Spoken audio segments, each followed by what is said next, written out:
on the way. Hurry it up, man. Right. Carol will serve you drinks. If guest arrives, just explain everything to him. Would you like me to go with you? No. Good heavens. Just stay here. Relax. Dry out those damp little panties of yours. A nice tin and lime should work wonders for you. I surely shan't be a minute, everyone. Toodaloos!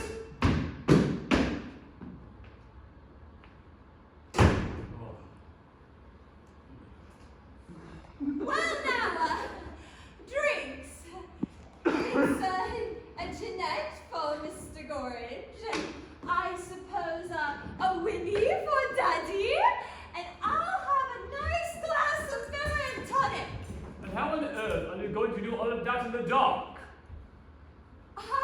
I remember the exact way I put out the bottles. It's very simple. Look, love, let me just strike a match. I'm sure it's not that dangerous. No! Are you trying to blow us all up, Mr. Orange?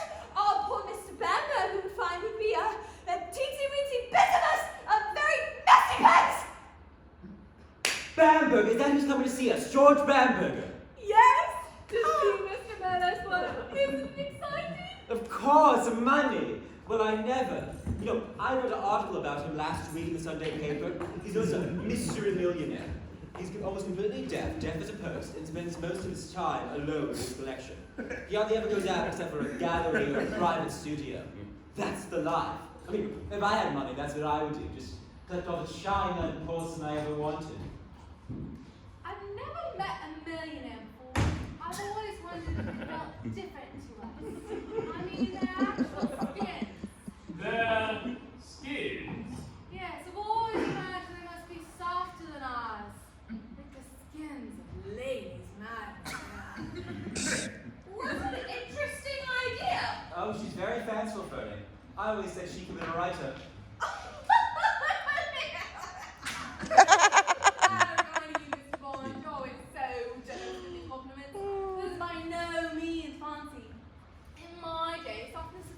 Quite the sign of refinement. Nowadays, it's hard enough for us middle classes to keep ourselves decently clothed, let alone soft. Oh, you've never spoken a truer word, Fernie. It's all going to dogs everywhere you look. Just take the word you used. Refinement. That doesn't mean anything anymore. People once used it to indicate something gracious, something elegant in old world. Not anymore. If you were to say the word refinement to most people today, they'd think you were talking about something with sugar. That is the tragedy of our times, Mr. Bond, and such a charming word, too. Refinement. I'll tell you the truth, dear. You and I are never going to hear ourselves spoken properly again in our lifetime. There's no one gives a damn anymore. They haven't got a clue. They don't give a damn. You and I are simply going to have to get used to it.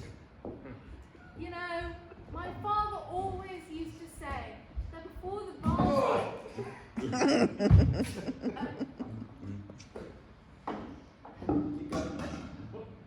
Before the Bonds came and burnt our little house down at Windover, they gave my girl, the middle classes are as dead as a dodo.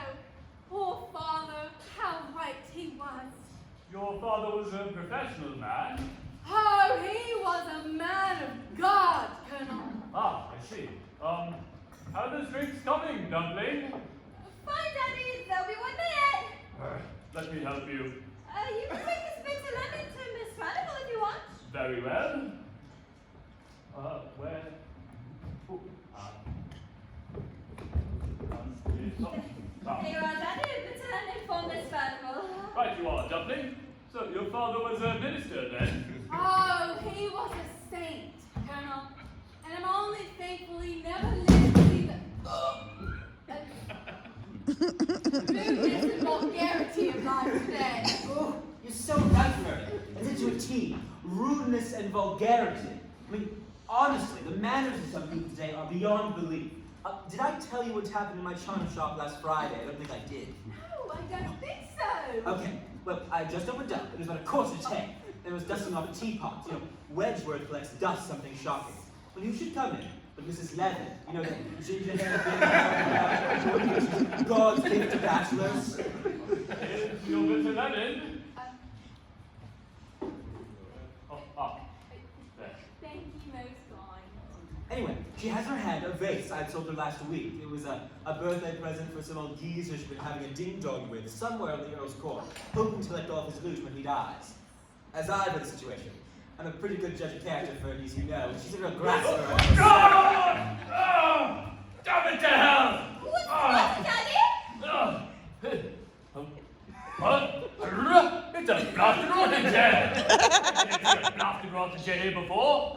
Yes, dear, you're going to have to watch out for that. It's in pretty ugly condition. I've told Brit about it several times. Anyway, this vase. It's next to a paying side porcelain, blue and white, absolutely unfixed. And I let her have it for about £60. She got infinitely the best bargain, no doubts about it. Look, here she comes in, her hair all done up in one of those bouffant hairdos, tardy, French-like. It would look fancy on a girl half her age with twice her looks. Exactly, you know the sort. Well, here she comes in, you know what she says to me? Mr. Gorringe, I've been cheated. No! I showed this face to Bill Everett, the Portobello market, and he says it's not to be called it at all. Chinese and very rare. He says it's a piece of 20th century trash from Taiwan. Does he, I say, does he? I keep calm. I always do when I'm right. Yes, she said, and I beg you to give me my money back. How dreadful, Mr. Gorringe. What did you do? I counted to 10, and then I let her have it. In the first place, I was expecting my customers would check up my honesty.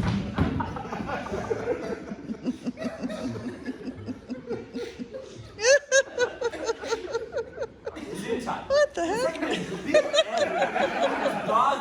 There's no need from him. In the third place, that goes for you too, Mrs. Bond. Don't you ever cross my threshold again, because if you do, I want to make myself responsible for the consequences.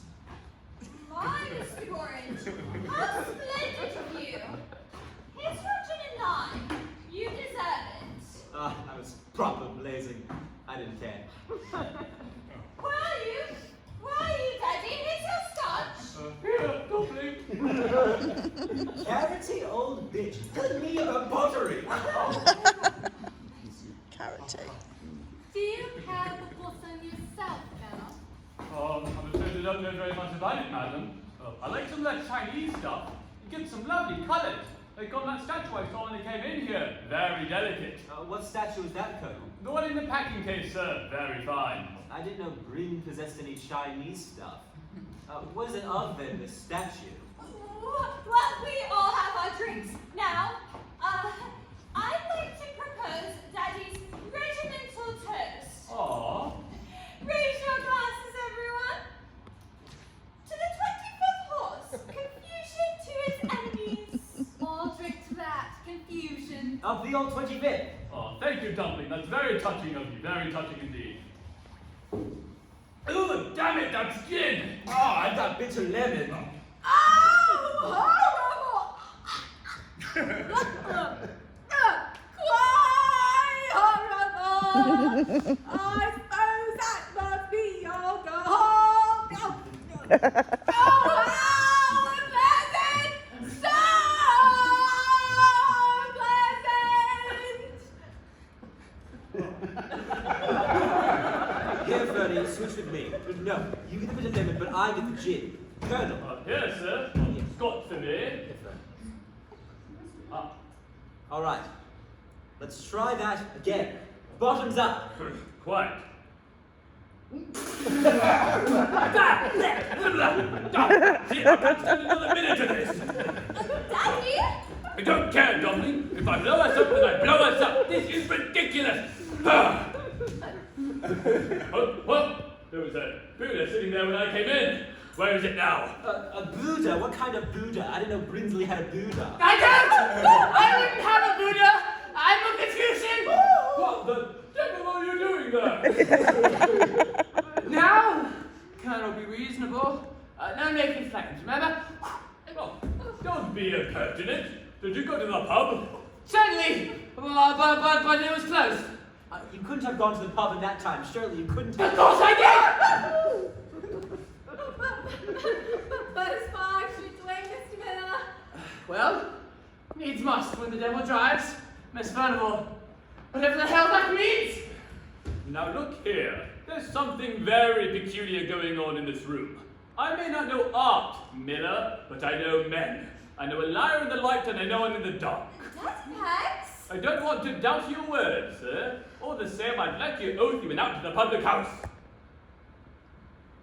Well? Brad, Daddy's talking to you! What are you shouting for? Of course! I know! He's absolutely right! Well, what's your answer? Bless you! Answer. That was a very perceptive remark you made there, sir. Not everyone would have thought of that. Now look you here. I've been extremely patient with you, young man. But enough is enough. It's PE now.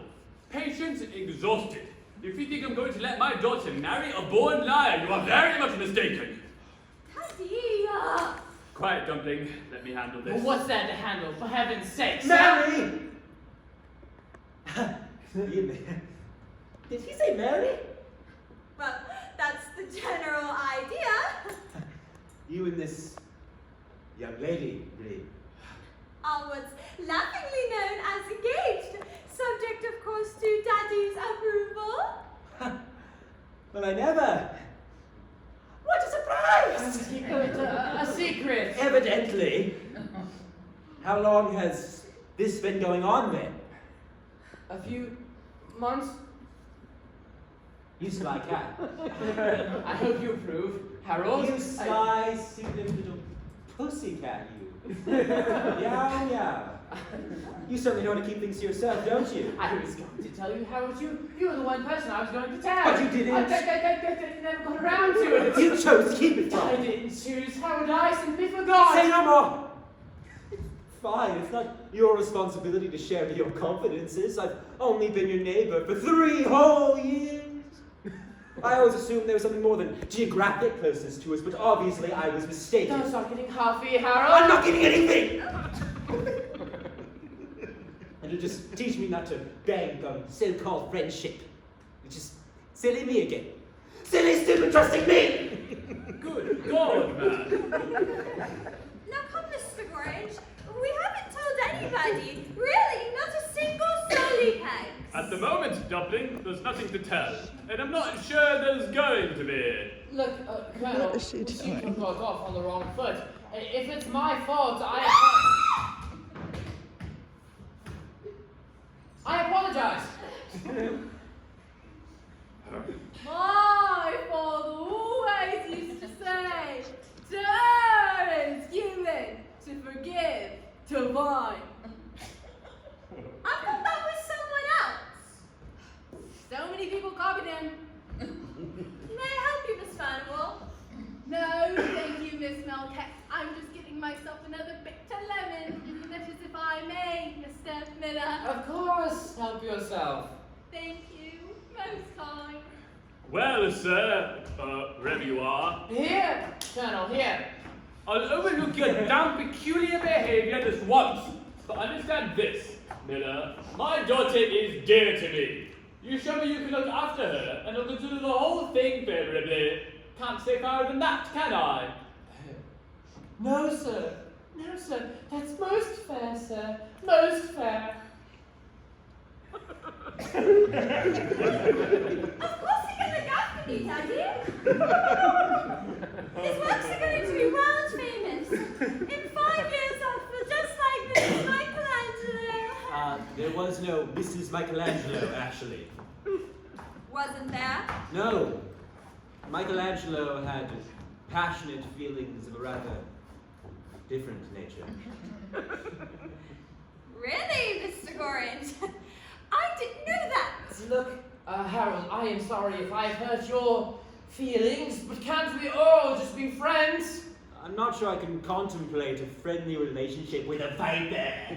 Come on, Mr. Gorringe. It really is a case of forgive and forget, Pegs. Have another Jeanette in line. Oh, all right. I don't mind if I do. Let me mix it for you. Yes. Well, I must say, there's nothing better than having a booze up with a pretty girl. But you haven't seen me yet. Aye, but I just know it. Brinsley's always had wonderful taste. I was saying, you have the same taste in ladies as I have in porcelain. Harold! Oh, don't be silly, Bryn. Why be so modest? There's nothing to be ashamed about. If anything, it's rather flattering. I saw a photo of one of his bits from 2 years ago, and I must say she was pretty stunning. In a blowsy sort of way. What one was that? I suppose she means Clea. Did you know her, Mr. Goring? Oh, yes, dear. She's been around quite a long time. Has she? Yes, dear. Or am I speaking out of turn? Of course not. I've told Carol all about Clea. Though I'm surprised you recall 3 months. A long time. What was she like? I suppose you could hardly remember her, Harold. Why on earth shouldn't I? Well, you know, since it was 2 years ago, you've probably forgotten. 2 years ago? 2 years ago!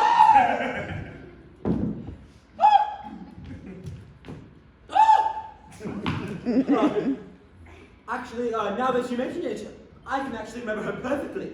I mean, she's not one you can so easily forget. Was she pretty? No! In fact, she was the exact opposite. Actually, I thought she was rather plain. Oh, she wasn't. I'm just giving my opinion. You've never given it before. I was never asked! Oh. But now that it's come up, I always thought she was rather ugly. I mean, for one, she had teeth like a pig fence. Oh, yellow and spiky. And for another, she had bad skin. She had nothing of the kind. No, she did. I remember it was like a new pink wallpaper with an old grey crumbly paper underneath. Oh, that is disgraceful. You know, I never liked her, Brinsley. She was too clever by half. Oh, and so tiresomely bohemian. You mean she was as pretentious as her name? I bet she was. That photo I found showed her in a sort of sultry peasant blouse. She looked like the bottomed bride done by Lloyd's Bank Operatic Society. Harold!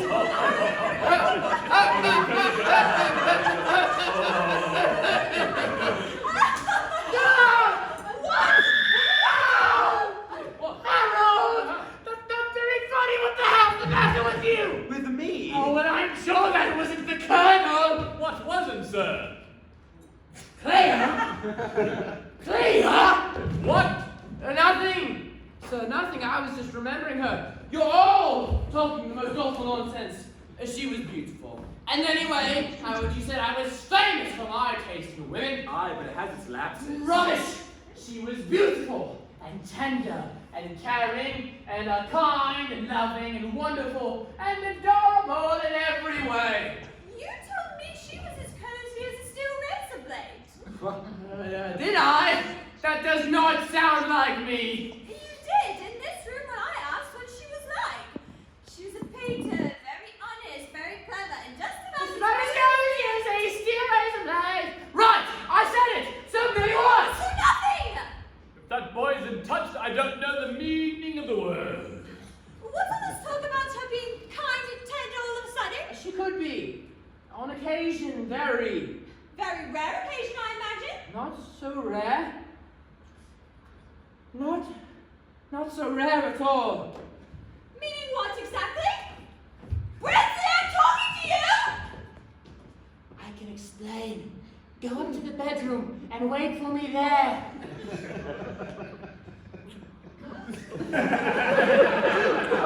Really? Are you sure now's quite the time? Dear God, I was not talking to you! What did you say? I think he wants you in the bedroom. For what reason, I can't possibly imagine. Going to do some more of that prompting, I dare say. What is it, darling? Has something gone wrong? It's all back. Every bit of it. You mean we could have lied? Yes! No lights. Well, why do you want me in the bedroom? I don't. Go away. Charming. I didn't mean it like that. There you are. They are plotting again. What the hell is going on up there? Nothing, Colonel. I just remembered there should be a torch under my bed. I use it to blind the burglars. Have another drink, Colonel. What do you mean another? I haven't had one yet. Oh, Colonel, let me get you one. I can get one for myself, thank you. Let me get you another bit. Oops. Thank you, Colonel. I'll manage myself. Is this what they mean by a blind date? What the hell is going on? Nothing. Nothing. Only George Bamberger is coming to see my work, and we've got to make use. Is that the reason for all this furtive clutching? Look, I just can't explain that at the moment. Who's that? Right, forget. Just a friend. She sounded more than that. If you must know, she is Carol. I've told you about her. The idiot dead. She's a very sweet girl. As a matter of fact, we've become very good friends for the last 6 weeks. How good. Just good. And have you become good friends with her father too? If it is any of your business, they have just dropped in to meet Mr. Bamberger. What was it you wanted to tell me on the phone tonight? Nothing, You're lying. Look, Claire, if you've ever loved me, you will just sneak away quietly with no more questions, and I will come round later and explain everything to you. I promise. I don't believe you. Please, darling. Please. Please, please. At last, a decent glass of scotch.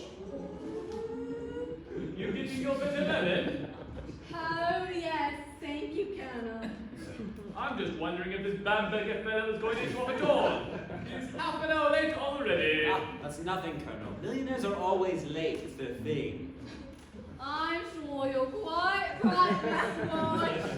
So I always imagine them hands like silk and always 2 hours late. Ooh, no one in the world kisses like you do. Oh, I miss you badly, Bryn. I just had to see you. I thought about nothing else these past 6 weeks. Oh, Bryn, I made the most awful mistake walking out. Claire, please. I mean, we've known each other for 4 years. We can't just throw each other away like old newspapers. I don't see why not. You know my politics. You've heard my gossip, and you have certainly been through my entertainment section. Well, how about a second edition? Look, darling, I simply cannot discuss this now. Can't you trust me for just 1 hour? Of course I can, darling. So you don't want me down there? No! Then I'll get undressed and go quietly to bed. When you've got to the ball, I'll be waiting. That's a terrible idea! I think it's a lovely idea. A little happy relaxation for us both. Yeah, I am perfectly relaxed. Brinsley! Too solemn for day, too sweet for night. Come not in darkness, come not in light. That's me, isn't it? Of course not. Listen, I just can't explain now. That is all. Oh, very well. You can explain later. In bed. Not tonight, Claire. Either that or I come down and discover your sordid secret. There is no sordid secret. Then you won't mind my coming down. Brinsley! Right. All right. Stay here. Just keep quiet. Quiet. Like a bitch. Yes, my sweet. What are you doing up there? You've been an eternity! I'm just looking in the bathroom. Darling, you never know what you might find in those clever cabinets. What? You tried to madden me, sir. You tried to put me in a fury, sir. Of course not, sir. I warn you, Miller, it is not difficult. My furies are not unknown, sir. Aren't they saying? I may not your teeth hurt. What did you say? Bryn, Daddy, talk to Daddy like that! I wasn't talking to Daddy like Then that. who were you talking to? Nobody. I mean myself. I was talking to myself. I was saying, Brinsley, if you keep wandering around up here like that, you're gonna knock your teeth in. Mad. It's the only explanation. You've gotten yourself engaged to a lunatic. There's something going on up there. And I'm coming to find out what it is. Do you hear me, Bryn? Carol, no. I'm not such a fool as you take me for. I know when you're hiding something. Your voice goes on deceitful, very foxy pants. Darling, please, that's not very ladylike. I'm sure the Colonel would not approve of you entering a man's bedroom in the dark. I'm coming up, Princey! I'm coming up! I'm coming down, Carol. I'll just come down.